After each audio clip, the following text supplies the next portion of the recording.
Don't worry, this isn't one of those shovelware clones that somehow ended up on PS5. This is an actual game, and when I finally put my Game of the Year list together, it'll most likely end up in my top 10 of 2024. Digseum is the Pokemon Diamond and Pearl underground minigame if it was an incremental game, and it's as good as it sounds. You dig, you upgrade, you dig again, and the game is just the perfect length in my opinion, taking me just under 2 hours to finish it, all for the price of £2.50. So let's start at the beginning, and I'll take you through how the game works, how it evolves, and we'll get all 10 achievements along the way. We start off with a basic 5x5 grid. We can only dig 1 tile at a time, we can only dig 10 tiles in total, and we have to find 2 items, but we managed to do it. Each item has a gold per person value, and as you dig in each area, you increase your gold per person multiplier. By finding our first relic, we get our first achievement and we can head back to the museum. As you can see in the bottom left, because of our relics we now get 7 gold per person, and we get 2 people per minute, so on average we get 15 gold per minute. Basically, while one of these guys are on the screen, they take a look at the relics and we get paid for the total value of all of the relics. The way it's explained is a bit complicated, but the important takeaway is more relics equals more money. We take a quick look at our upgrades here, but it's time to go back into the mines, and we need to pay a lot of gold for the next area, so we head back to the mud pit. Our giant feather almost doubles in price, so we now make 23 gold per minute. With 20 gold we can upgrade our footfall, so we now have 4 guys in the museum at the one time, which again doubles our income, and you can see where this is going already. Anyway, back to the mines.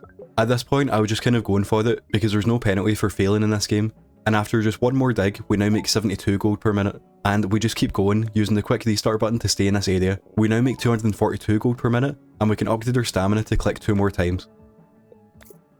After just a few minutes we now make 2.7k per minute, and we can start getting some actual upgrades.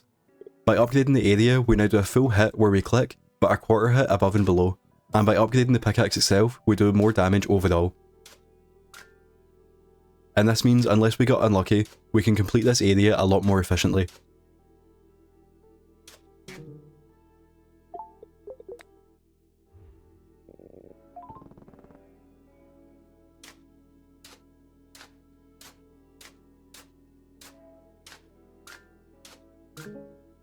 Much better.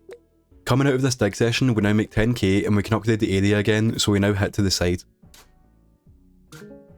And it gets even faster when we upgrade the pickaxe again.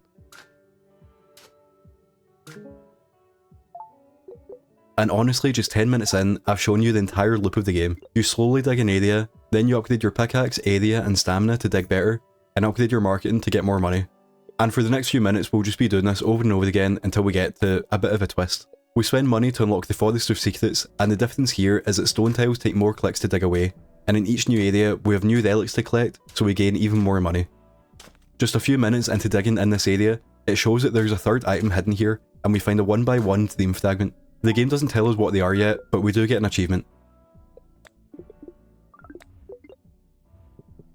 I had just finished the forest and had a lot of money, so we moved on to the next area.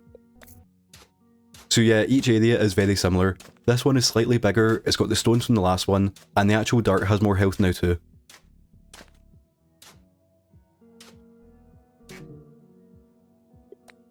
To make up for that embarrassing turn, we managed to find another fragment here, and we move on. Then we find our third fragment, and we move on again.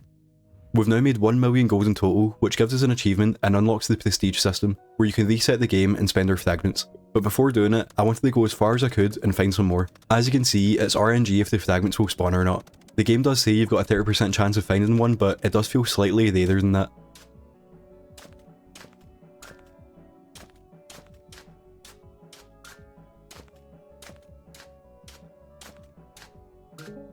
Now we had 4 fragments, I thought it was time to prestige and we get another achievement. If you've never played an incremental game before, what we're doing is starting the game again, but with some permanent upgrades. So we now have a 5 times per person multiplier, and we start off with 20 guys instead of 2. And that 20 guys is technically actually 100 guys. So this now means that even if we only have 1 item from the mud pit, we now make 400 gold per minute, as opposed to the 15 we made at the start of the game. So this is the new loop. We play the first 20 minutes of the game again, but with a huge value boost, so we can reset it again and do it even faster. I think my early love of Dead Rising 2 has made my brain love these type of games. So yeah, there's not much to show here, we just made our way back through the levels, making 5 times the amount of money in 10 minutes as we did in 20. But the next area was still slightly too expensive, so we reset again with our 4 fragments, and this time I doubled the people per minute, and I made every relic start at level 3.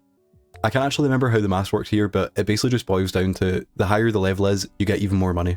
Which means after just 2 goes in the mud pit, we now start with 7k gold per minute, and we go again even faster than last time. This time we're able to unlock the next area, but it actually ends up being a bit too hard since every tile is a stone. It's still doable, but nowhere near as fast as we've been going. However, we were still able to grab the fragment here, but this is the first level that actually has 2, so of course we had to grab it, after a few more upgrades which made this level a lot easier.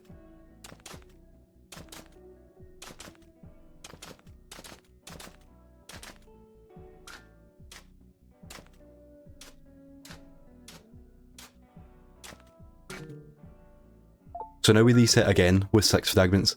This time we added 1 more fragment to each area on the map, effectively doubling the amount we can get each run. We also increased the relic value based on how many fragments we collect, and made each location start at level 3, i.e. we get more money. 10 minutes later, with 10 fragments, we reset again. This time we made the fragments have a 100% chance of spawning, and made them all count as 2, and before resetting, we increased the relic value to 800%. Again, more money. Which meant after just 1 go in the mud pit, we make 115,000 per minute, and we got to play whack-a-mole with the upgrades.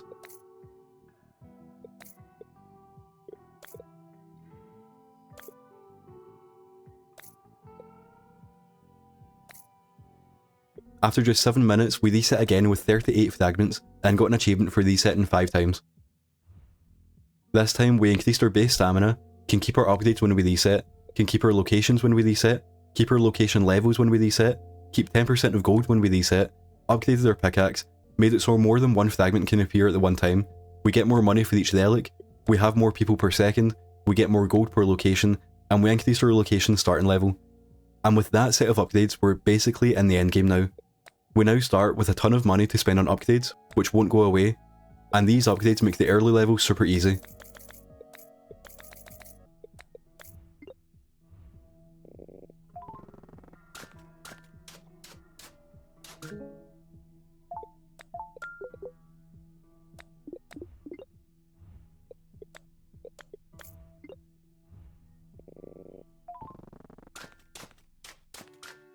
So we can quickly grab multiple fragments, and they all count as 2. And now, after just a minute, we can reset once again with 18 fragments.